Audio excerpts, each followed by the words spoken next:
Bhagavad Gita, Chapter 5, Text number 18. Vidya Vinaya Sampanne Brahmane Gavihastini Shuni Chaiva Shvapake Cha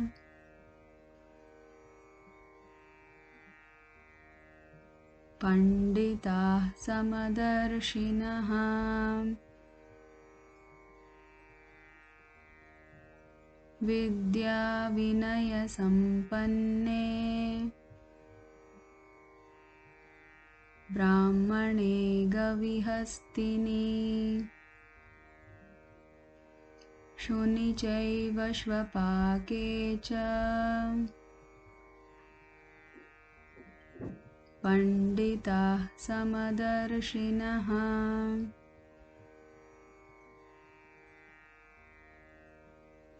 Vidya Vinaya Sampanne Brahmane Gavihastini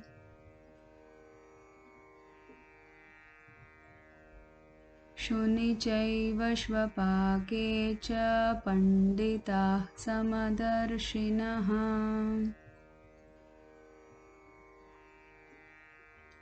Vidya Vinaya Sampanne Brahmane Gavihastini Shuni Chaiva Shvapake Cha Panditah Samadarshinaha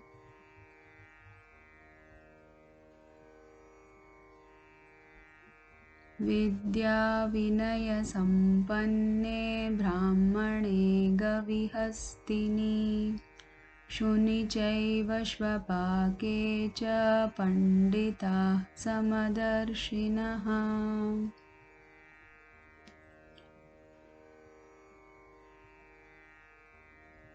Translation.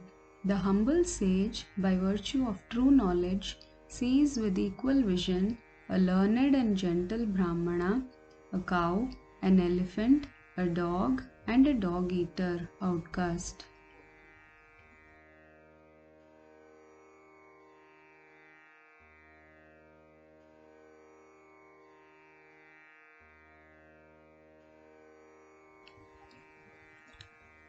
विनम्र साधु पुरुष अपने वास्तविक ज्ञान के कारण एक विद्वान तथा विनीत ब्राह्मण